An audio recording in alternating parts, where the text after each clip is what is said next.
Mr. Speaker, the President of the State of Israel.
Members of Congress, I have the high privilege and distinct honor to present to you His Excellency Isaac Herzog, President of the State of Israel.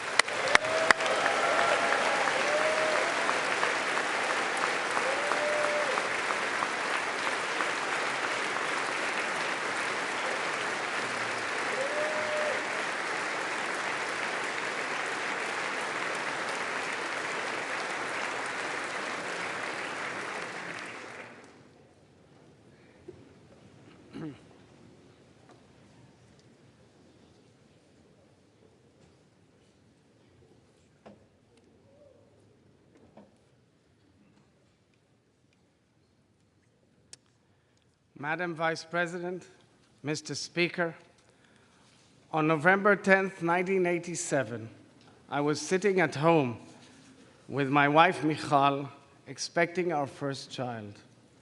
We were watching the first Israeli president invited to address a joint session of Congress in honor of Israel's 40th Independence Day. That president was my father.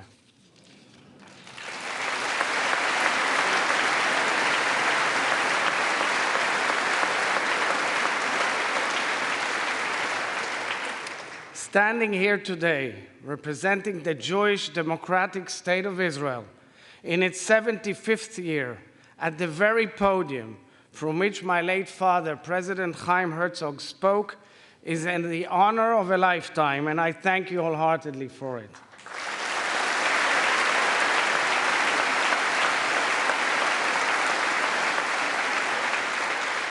I was born and raised in Israel, but my father's diplomatic post at the United Nations brought my family to New York in the 1970s. During high school, I volunteered with the Legal Aid Society for the Elderly in Brooklyn, New York. I volunteered with the impoverished and the underprivileged elderly, including war veterans and Holocaust survivors who gave their best years to the country they loved. My mentor at the organization was a subtle, reserved professional. She was strictly business. The moment she broke character has remained with me for almost 50 years. It was the day she told me the love of her life died fighting for Israel. Her fiancé, a tall, bright American Jewish boy, was inspired by the Zionist dream and the Jewish people's desire for independence. He voluntarily boarded a ship to Haifa, fought in the Israeli military, and fell in the battle for Israel's independence just weeks before their wedding.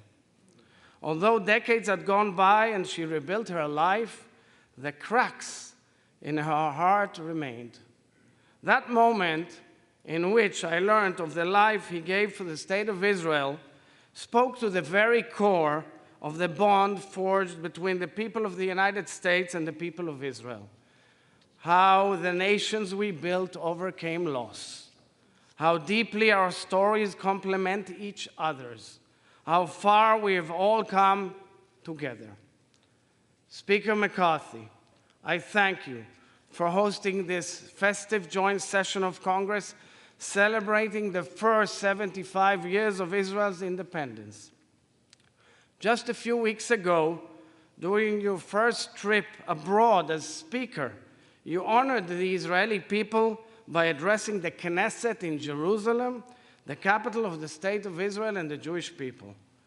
Your sincere expression of friendship on behalf of the United States of America truly resonated with the Israelis. Thank you.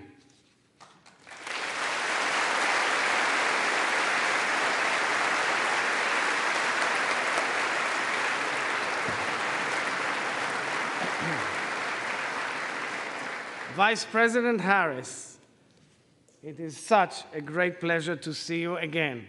I vividly recall hosting you at the Knesset a few years back. Your stirring remarks at the Israeli Embassy's Independence Day reception a few weeks ago reflect both yours and President Biden's decades-long ironclad friendship with Israel. Special thanks go to former Speaker Nancy Pelosi, who first invited me less than a year ago, together with Senator Chuck Schumer.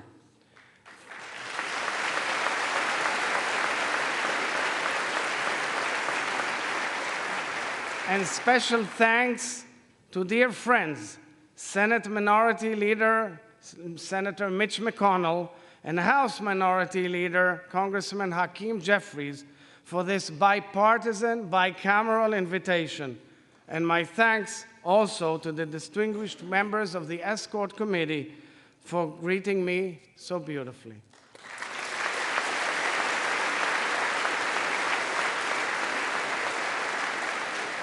Mr. Speaker, dear friends, in Jewish weddings, a glass is placed on the ground, intentionally stomped on. This ritual evokes the destruction of our temple in Jerusalem 2,000 years ago. Only after the glass is broken, the celebration can truly begin. Amidst the most joyous occasions in the lives of two individuals who have come together to build something whole, we recall what was once broken in our nation. Thus, the bitter blends with the sweet. Today, the Hebrew calendar points to the first day of the month of Av. In Jewish tradition, this is a somber period in which we mourn the loss of our sovereignty. Jewish communities all over the world, lament the beginning of our national exile, where throughout 2 millennia we continuously expressed a spiritual connection to our ancestral homeland, a longing to return home and regain our independence. Yet today, at this moment in my people's history, gathering on Capitol Hill to celebrate 75 years of Israeli independence with our greatest partner and friend, the United States of America, my soul is overflowing with pride and joy.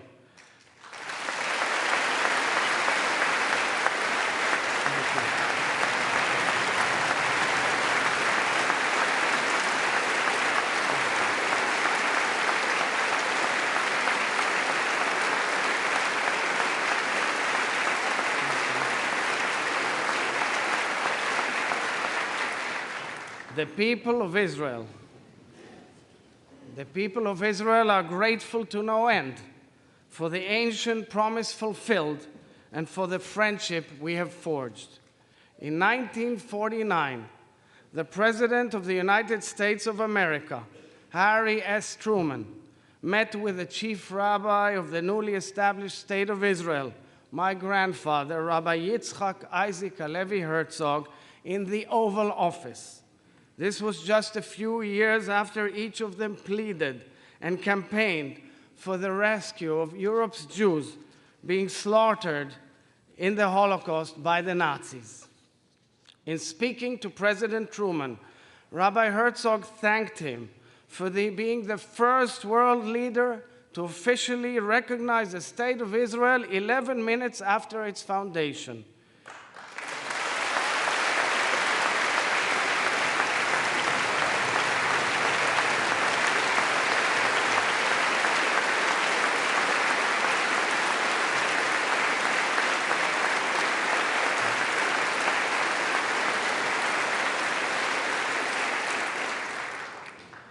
He spoke, Rabbi Herzog, of the divine providence that destined President Truman to help bring about the rebirth of Israel after 2,000 years of exile.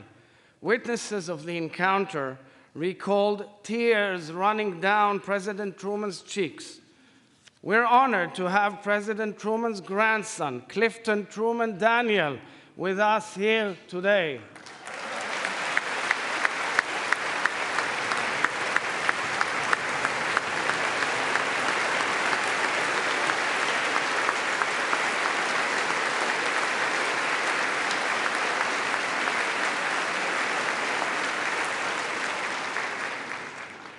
When the State of Israel was established in 1948, the land which the Almighty promised Abraham, to which Moses led the Israelites, the land of the Bible, of milk and honey, evolved into an exquisite land of democracy. Against all odds, the Jewish people returned home and built a national home which became a beautiful Israeli democracy, a mosaic of Jews, Muslims, Christians, Druze and Circassians, secular, traditional, and Orthodox, of all denominations, of all possible views and lifestyles. A land which welcomed the ingathering of exiles from over 100 nations. A land which became the startup nation, a bustling hub of innovation and creativity, social action and intellectual discovery, spiritual awakening and business ventures, scientific ingenuity, and life-saving medical breakthroughs. We built a nation-state which has faced relentless war, terror, and delegitimization since its birth. A country fighting to defend itself from enemy and foe, yet whose citizens continue to greet each other with the word peace, Shalom, a country which takes pride in its vibrant democracy, its protection of minorities, human rights and civil liberties as laid down by its parliament, the Knesset, and safeguarded by its strong Supreme Court and independent judiciary.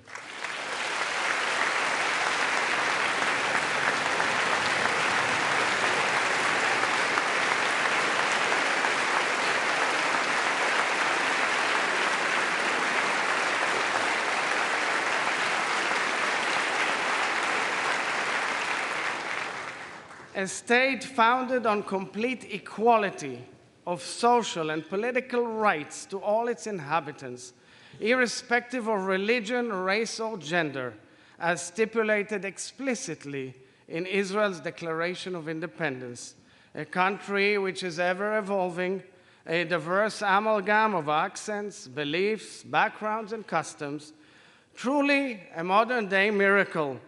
This is the sweetness in which our country has been blessed. However, dear friends, the bitter casts a dark shadow on our country, on our region, and on the world. Mr. Speaker, perhaps the greatest challenge Israel and the United States face at this time together is the Iranian nuclear program. Let there be no doubt, Iran does not strive to attain nuclear energy for peaceful purposes. Iran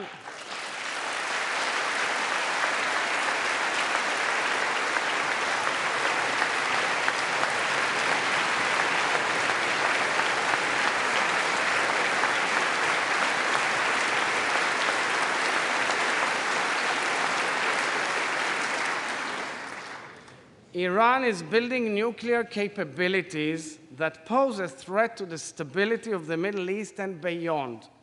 Every country or region controlled or infiltrated by Iran has experienced utter havoc.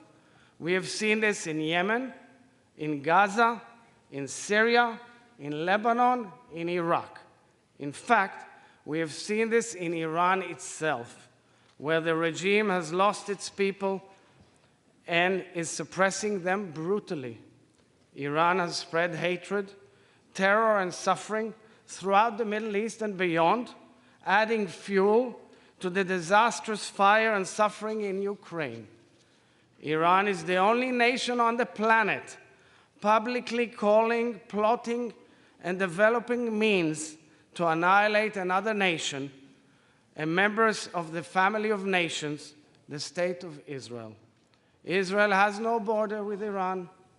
Israel has no resources contested by Iran. Israel has no conflict with the Iranian people. And yet, the Iranian regime, together with its proxies throughout the Middle East, is aiming and working towards destroying the State of Israel, killing the Jews, and challenging the entire world, the entire free world. Allowing Iran to become a nuclear threshold state, whether by omission or by diplomatic commission, is unacceptable.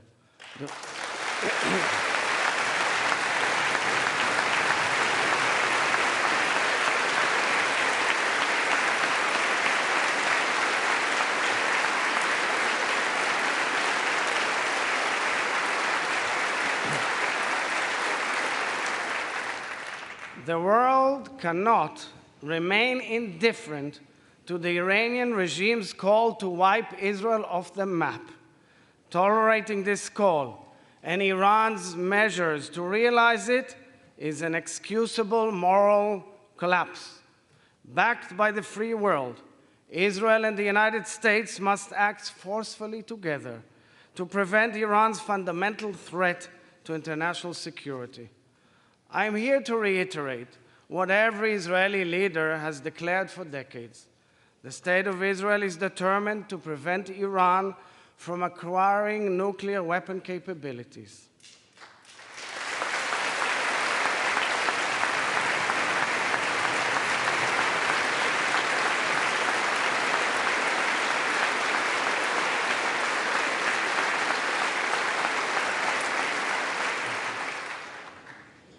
Mr. Speaker, we are proud to be the United States' closest partner and friend.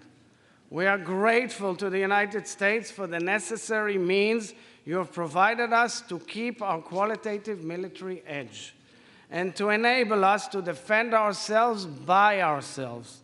This reflects your ongoing commitment to Israel's security. We are also tremendously proud that ours is a two-way alliance in which Israel has been making critical contributions to the national security interests of the United States of America in numerous ways. Thank you, dear members of Congress, for your support of Israel throughout history and at this critical moment in time.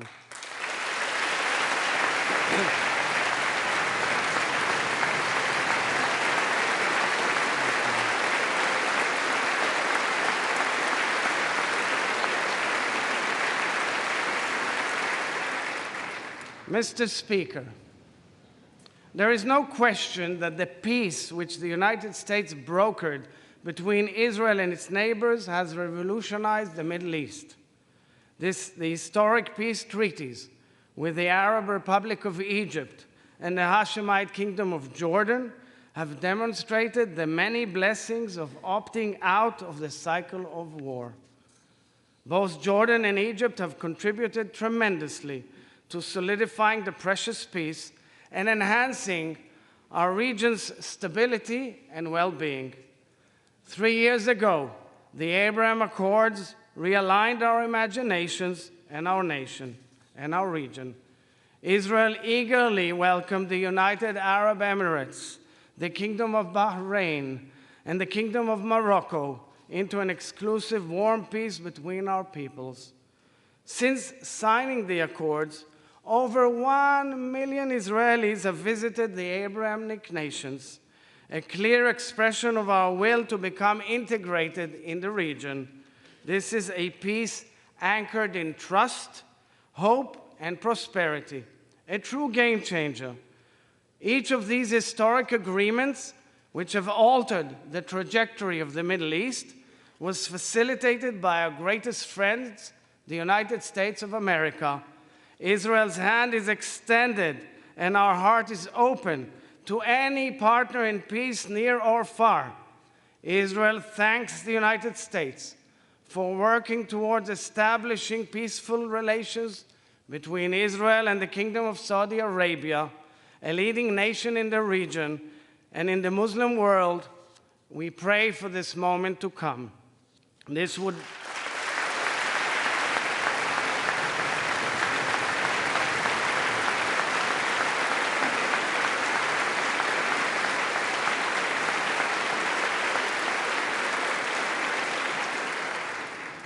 would be a huge sea change in the course of history in the Middle East and the world at large. My deep yearning, Mr. Speaker, is for Israel to one day make peace with our Palestinian neighbors.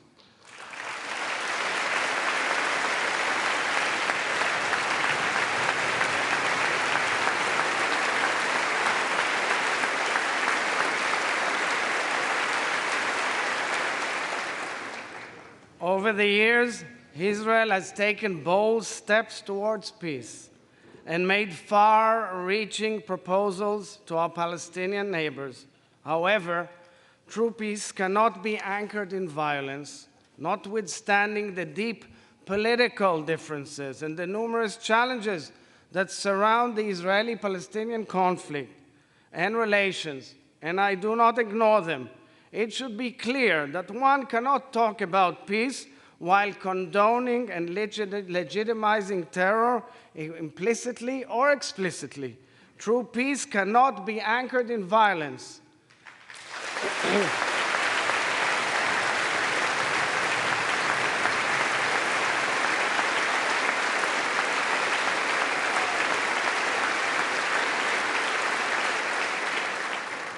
Palestinian terror against Israel or Israelis undermines any possibility for a future of peace between our peoples. Israelis are targeted while waiting for buses, while taking a stroll on the promenade, while spending time with their family. At the same time, successful terror attacks are celebrated, terrorists are glorified, and their families are financially rewarded for every Israeli they attack. This is inconceivable. It is a moral disgrace. Terror is not a bump in the road. Terror is hatred and bloodshed. It contradicts humanity's most basic principles of peace. Israel cannot and will not tolerate terror, and we know that in this we are joined by the United States of America.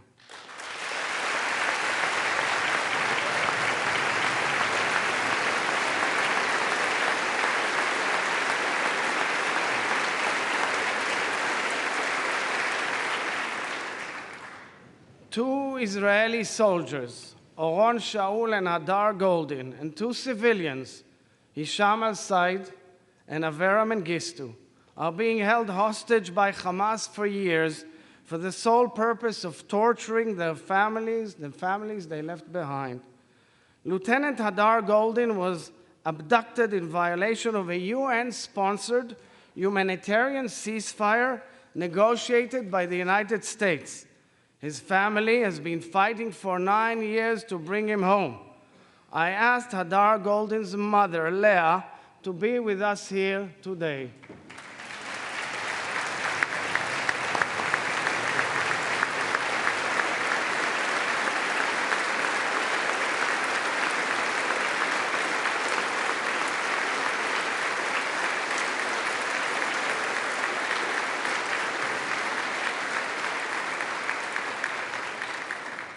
We pray for her son's return, as well as the 3 other Israelis. We pray for the fulfillment of Isaiah's prophecy. Nation shall not take up sword against nation, neither shall they know war anymore. The younger generation of Israelis and Palestinians deserve better. They are all worthy of a future to look towards, a future of peace and prosperity, a future of hope, and I'm wholeheartedly committed to this vision, a vision of hope and peace, true peace, without any terror.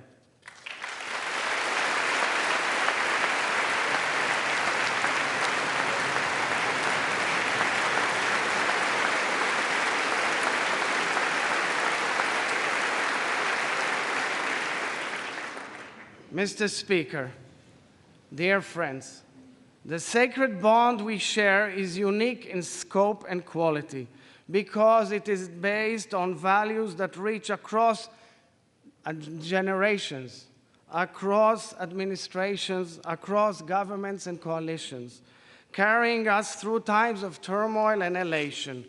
160 years ago, it was President Abraham Lincoln who spoke of the dream to restore the Jews to their national home as one shared by many Americans. The inscription on Philadelphia's Liberty Bell articulates the Hebrew Bible's code of ethics. Proclaim liberty throughout all the land unto the inhabitants thereof. This verse from Leviticus, shining through the crack of the Liberty Bell, underscores the principles that fuel the American dream. These words have bound our nation through the ages. Coming together today in this chamber of liberty and freedom, we are all realizing the hopes of our founding fathers and mothers.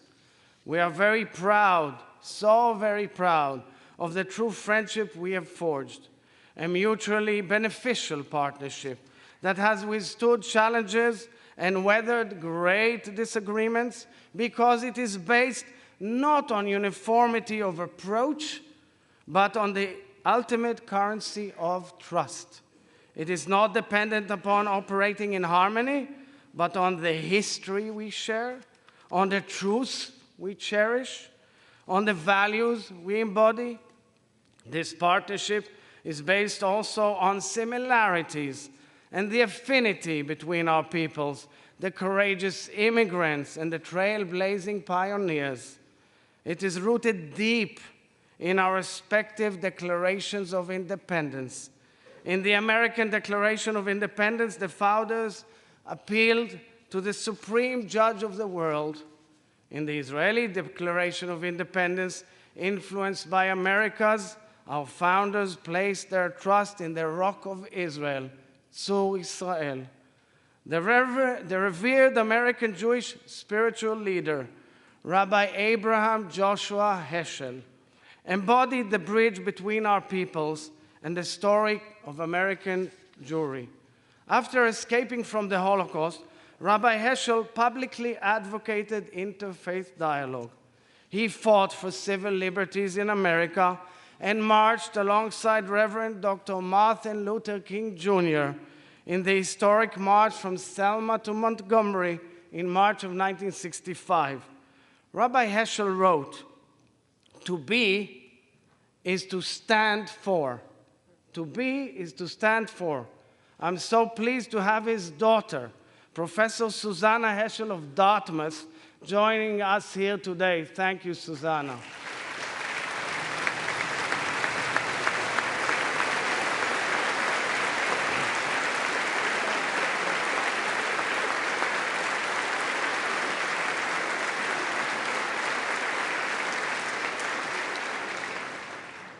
Susanna, your father reminds us that the principles we defend make us what we are. Ultimately, Israel and the United States stand, and indeed have always stood, for the same values. Our two nations are both diverse, life-affirming societies that stand for liberty, equality, and freedom. At our core, both our peoples seek to repair the cracks in the world. Having said this, I'm really well aware that our world is changing.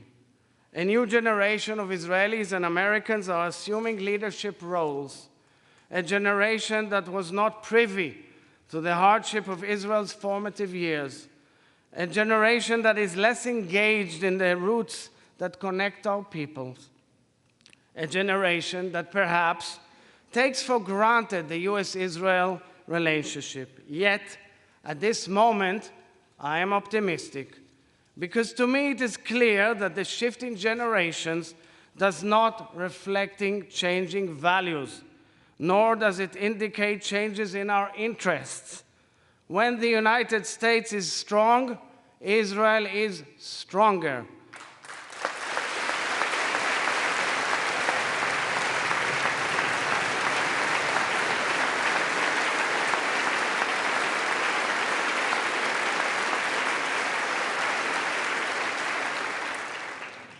And when Israel is strong, the United States is more secure.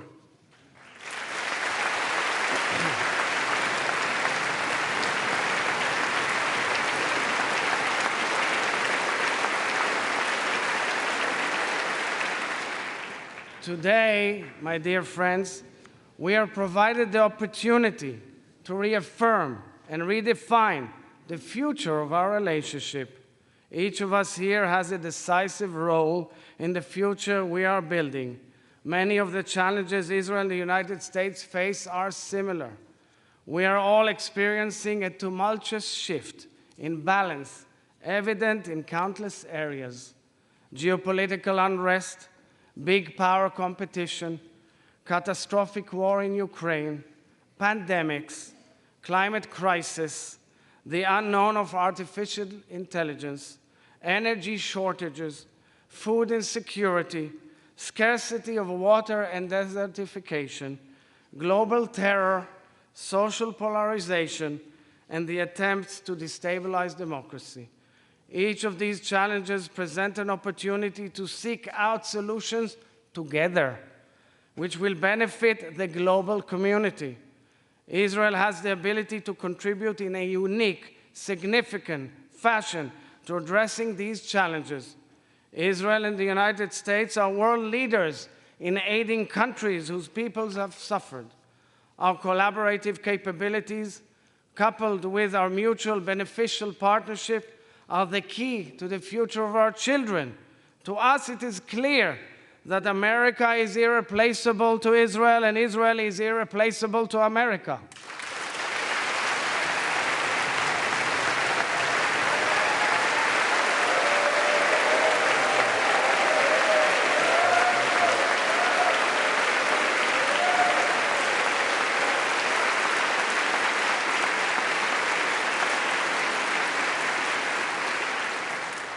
It is time to design the next stage of our evolving friendship and our growing partnership together.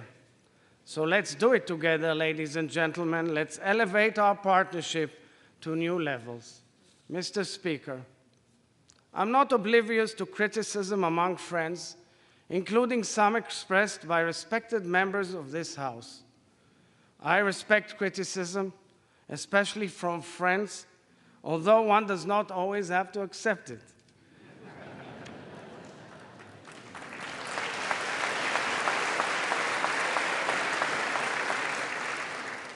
But criticism of Israel must not cross the line into negation of the State of Israel's right to exist.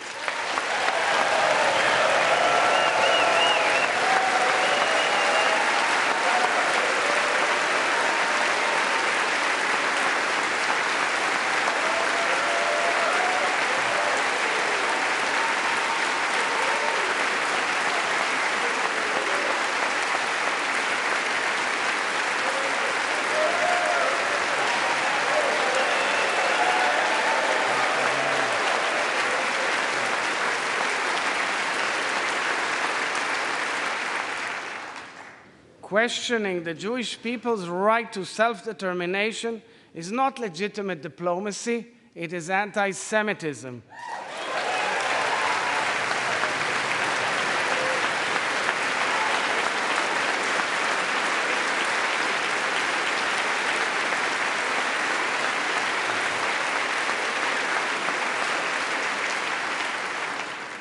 Vilifying and attacking Jews, whether in Israel, in the United States, or anywhere else in the world, is anti-Semitism. Anti-Semitism is a disgrace in every form, and I commend President Joe Biden for laying out the United States' first ever national strategy to combat anti-Semitism.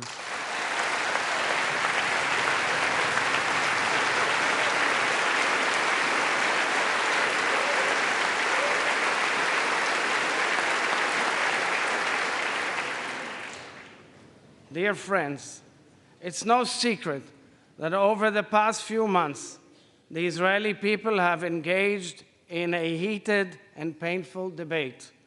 We have been immersed in voicing our differences and revisiting and renegotiating the balance of our institutional powers in the absence of a written constitution. In practice, the intense debate going on back home, even as we speak, is the clearest tribute to the fortitude of Israel's democracy.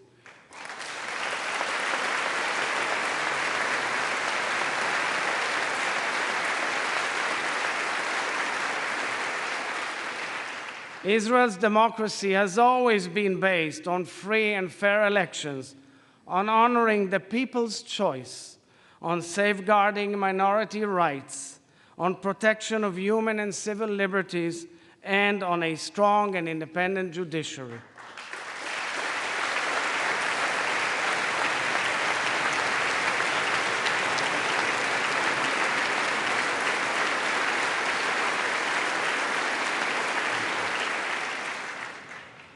Our democracy is also 120 members of Knesset, comprised of Jews, Muslims, Christians, Druze, representing every opinion under the Israeli sun, working and debating side by side. Our democracy is also late Friday afternoon, when the sound of the muezzin calling to prayer blends with a siren announcing the Sabbath in Jerusalem, while on one of the largest and most impressive LGBTQ pride parades in the world is going on in Tel Aviv.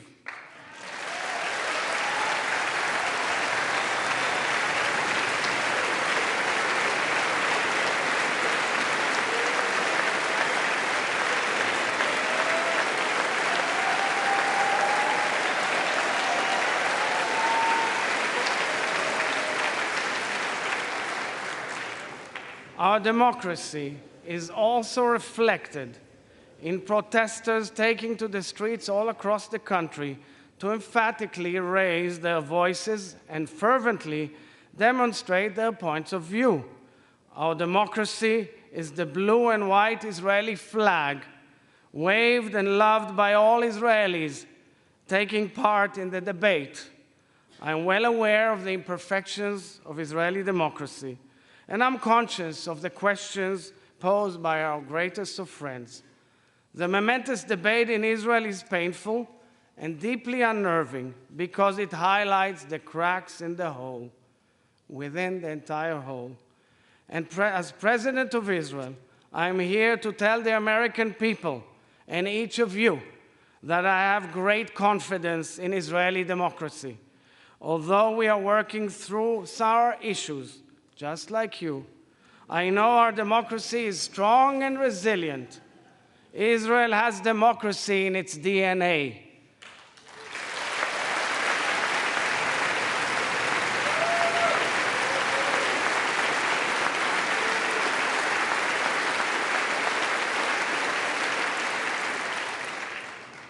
I am deeply mindful of the challenge which this moment presents to Israeli society, and I've made it the priority of my presidency to play a leading role in this critical and emotional public discussion.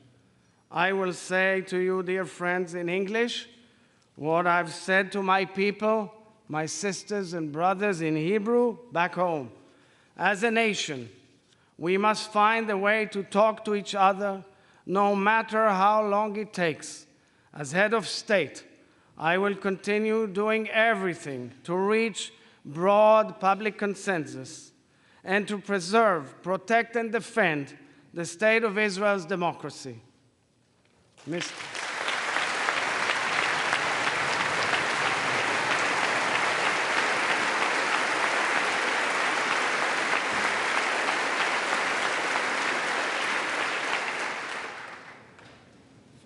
Dear friends, for so many Israelis, this very public debate is also very personal. It is now a little after 6 p.m. in Israel. They will sit down to dinner together besides family or friends with whom they may severely disagree, but they are and they will always remain family.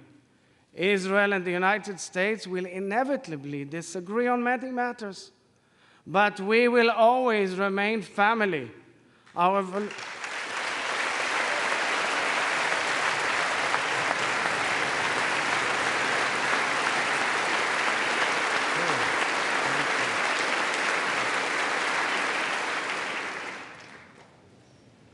revolutionary societies have so much to give to the world and so much to learn from each other. Our bond may be challenged at times, but it is absolutely unbreakable.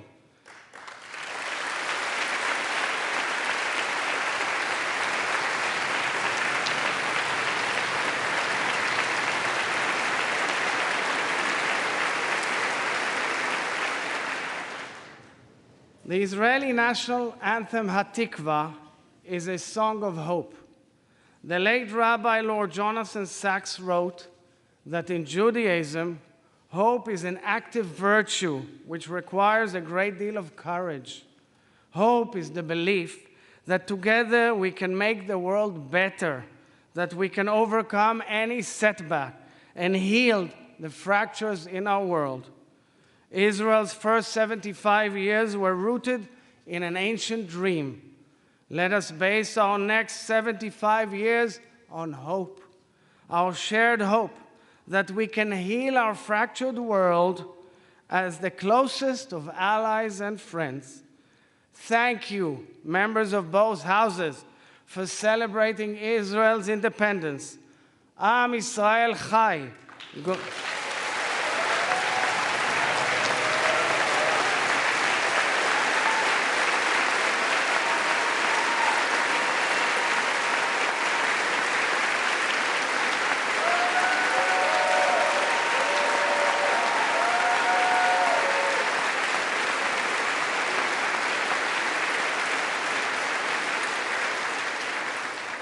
God bless the state of Israel, and God bless the United States of America.